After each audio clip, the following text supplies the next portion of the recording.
Clapperboard, The Price of Loyalty. Extended documentary narration. They say love and fame never mix. But in a city where the lights never dim and every whisper becomes a headline, 3 people discovered just how high the price of loyalty can be. Part 1. The Rise. Rasha didn't come from privilege. Her childhood was made of small apartments, long bus rides, and dreams bigger than her surroundings. She learned early that if you wanted a place in the world, you had to build it yourself.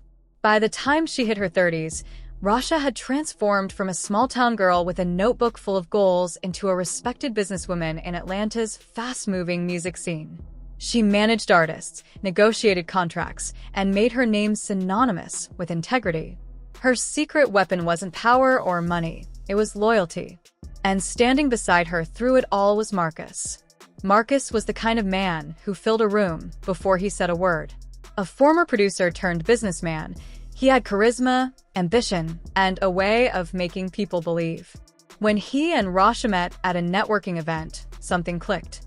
They were 2 hustlers cut from the same cloth, driven, confident, and hungry.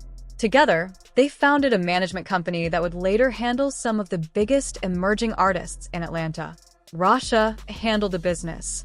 Marcus handled the charm. Their partnership was electric. They were inseparable in both boardrooms and red carpets. To the public, they were the definition of a power couple: success, elegance, and unity. Behind closed doors, though, the demands of the industry began to wear thin. Long hours, missed dinners, small misunderstandings that grew into silence. Still, Rasha believed in love's ability to outlast the storm. She told herself, "We built this together. We can rebuild it again." Part 2. The New Face. Then came Lena. Lena was bright, ambitious, and new to the city. Marcus met her at a charity concert where she pitched a brilliant marketing idea for one of their artists. Her energy impressed everyone, including Rasha. When Marcus suggested bringing Lena onto the team, Rasha agreed without hesitation. "She's got potential," she said. And at first, it was true. Lena worked hard, stayed late, and brought in new opportunities. But as months passed, her presence began to shift the office atmosphere. Rasha noticed the late-night emails between Marcus and Lena, the quick smiles that lingered a moment too long, the way Lena's laughter softened when Marcus entered the room. Still, Rasha brushed it off. Trust is part of loyalty, she reminded herself. She had no intention of becoming the suspicious wife the tabloids loved to mock. But whispers travel faster than sound in the entertainment industry. Assistants started exchanging looks. One even mentioned seeing Marcus and Lena having dinner, just the 2 of them, after a meeting. Rasha's stomach tightened, but she refused to confront hearsay. She wanted proof, not gossip. Part 3. The Gala Night. The turning point came at the annual industry gala, a night designed to celebrate success. Rasha had poured weeks of effort into every detail: the decor, the menu, the guest list. She wanted it to be perfect, a reminder of what she and Marcus had built. The ballroom shimmered with gold lighting. Cameras flashed. Music pulsed softly through the air. Rasha arrived in a custom emerald gown, her confidence unshaken, at least on the surface. But as she glanced toward their reserved table, something felt off. Marcus wasn't there. Neither was Lena. Her pulse quickened. She smiled through introductions, shook hands with sponsors, but her mind raced. Where was he? 2 hours later, the doors opened. Marcus entered, Lena beside him. Their hands weren't touching, but their closeness told a different story. A silent storm brewed inside Rasha. She didn't cause a scene.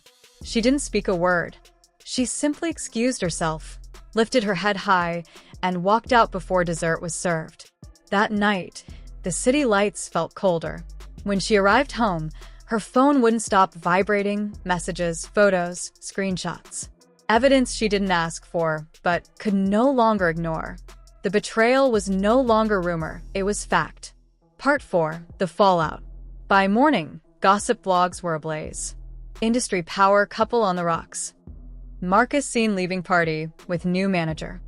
Rasha didn't issue a statement. She didn't post a quote online. Her silence became her message. And that silence, more than any public outburst, shook people. Marcus tried to manage the damage. He claimed exaggeration, called it just business. But insiders began leaking stories, whispers of hotel bookings, private trips, and meetings that didn't appear on the company calendar. Lena stayed quiet, though her cryptic posts hinted at a relationship she could no longer hide. Behind closed doors, Marcus pleaded for understanding. It wasn't what it looked like, he insisted. But Rasha had already seen what truth looked like, and it wasn't pretty. She spent nights replaying their history, wondering how something built on loyalty could crumble so quietly. The hardest part wasn't losing him, it was losing the version of herself that believed they were unbreakable. Part 5. Reclaiming Peace. Weeks passed in silence. Rasha avoided public events and turned her phone off for days at a time.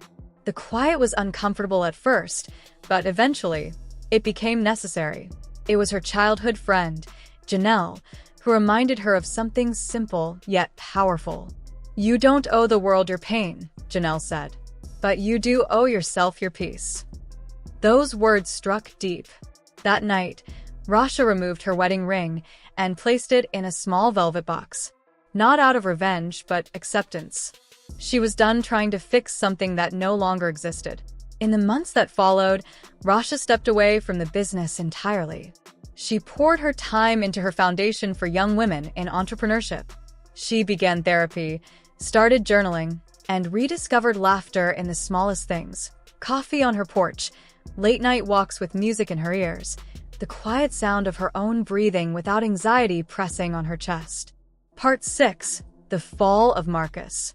Meanwhile, Marcus's empire started to crack. Deals fell through. Clients left. The industry that once adored him now avoided his calls. Fame had always been a mirror reflecting the truth you tried to hide. Lena, too, felt the weight. Online hate flooded her comments. Her confidence, once vibrant, began to fade. She stood by Marcus for a while, defending their partnership, but even she couldn't withstand the noise forever. Soon, rumors circulated that she had resigned. Whether out of guilt or exhaustion, no one knew. Marcus found himself alone in an office that once buzzed with success.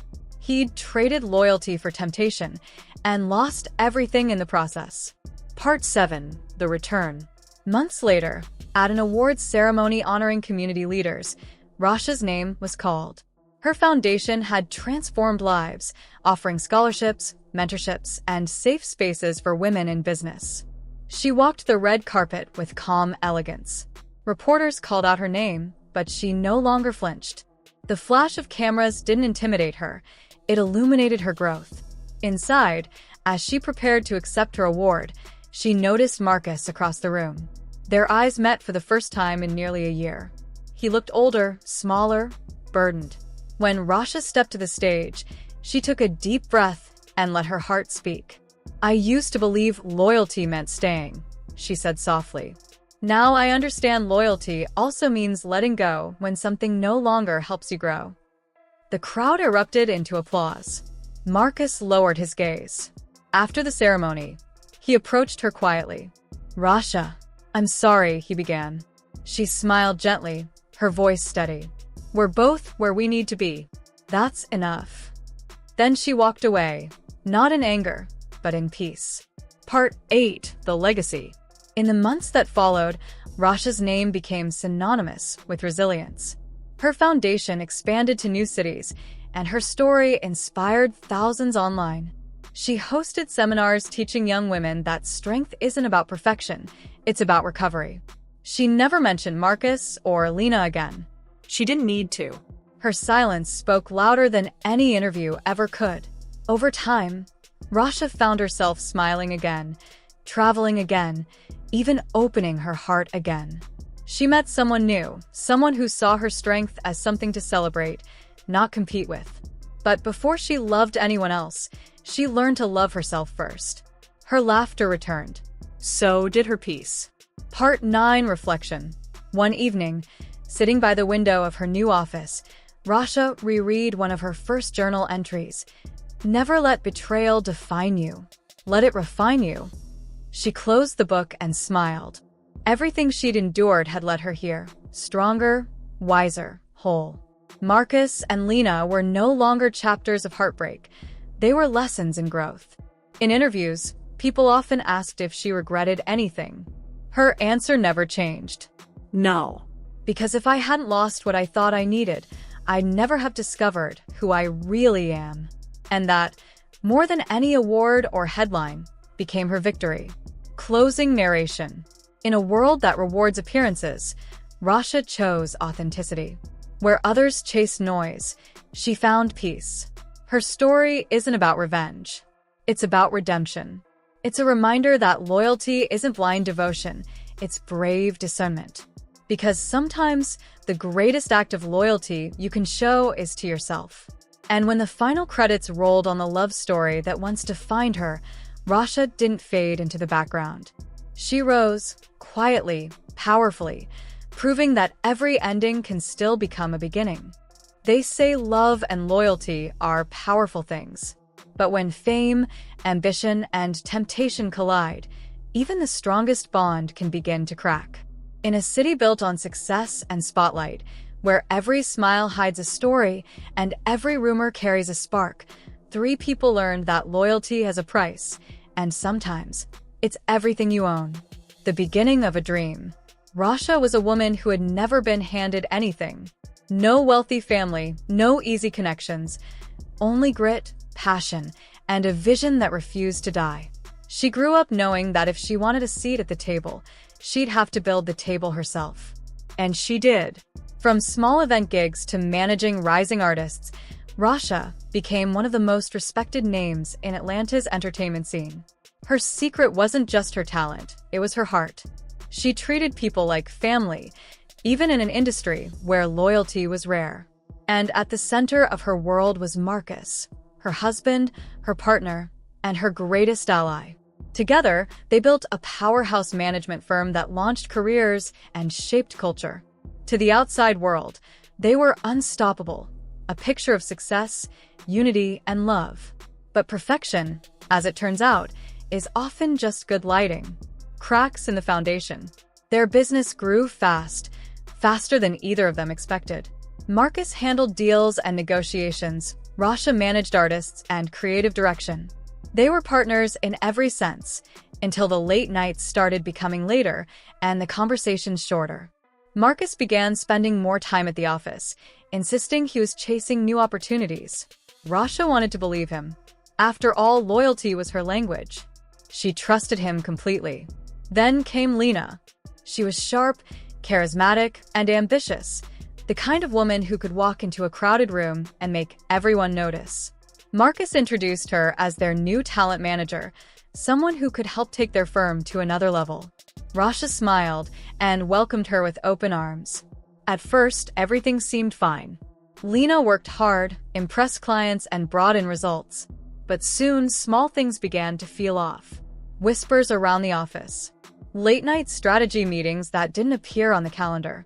Inside jokes between Marcus and Lena that Rasha wasn't part of. She ignored it, because love teaches you to look past shadows when you trust the person holding the light.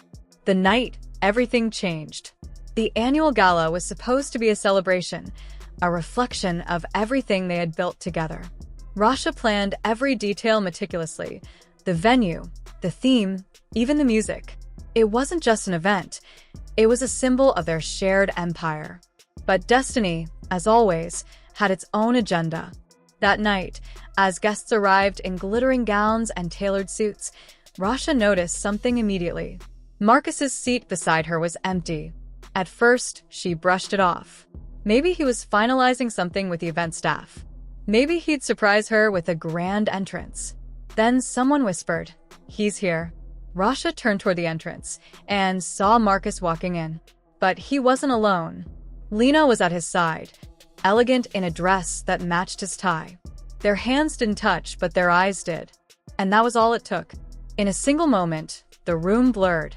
The laughter, the music, the camera flashes, all of it became distant.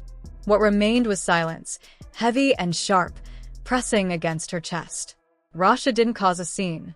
She didn't shout or cry.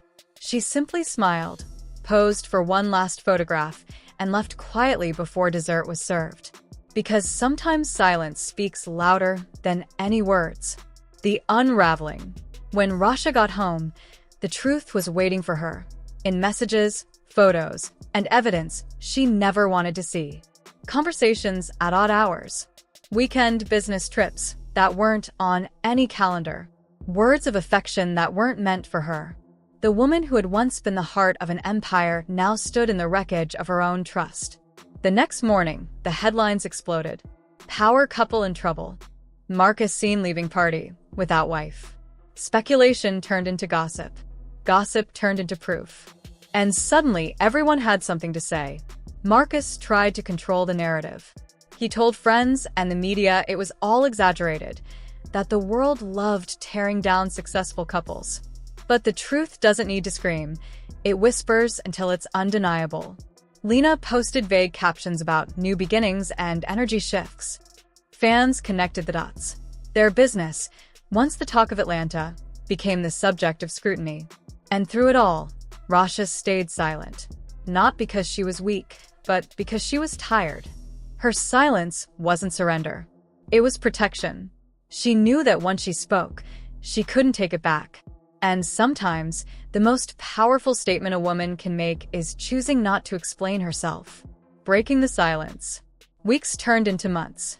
Rasha moved through her days like a ghost, showing up for meetings, forcing smiles, pretending everything was fine. But at night, the walls closed in. Then came Janelle, her childhood friend, the one who knew her before the fame, before the titles. Janelle didn't offer pity. She offered truth. "You don't owe the world your pain," she said gently, "but you do owe yourself your peace." Those words broke something open inside Rasha. That night, she took off her wedding ring. Not in anger, but in acceptance. She finally understood that loyalty doesn't mean holding on when everything inside you begs to let go. The next morning, she drafted her resignation letter, stepping down from the company she helped build. She left Marcus the office, the contracts, the chaos. All she wanted was her peace. She started therapy, took long walks, reconnected with her mother. For the first time in years, she wasn't building someone else's dream. She was rebuilding her own soul. Marcus's downfall. Meanwhile, Marcus's world began to crumble. Without Rasha's steady hand, deals started to fall apart. Clients pulled out. Rumors about his unprofessional behavior spread. The people who once praised his leadership now avoided his calls. Lena stood by him for a while, defending him publicly. But fame turns affection into pressure, and pressure has no patience for scandal. Every photo of them together drew criticism. Every event invitation became an opportunity for whispers. The love that began in secrecy couldn't survive the spotlight.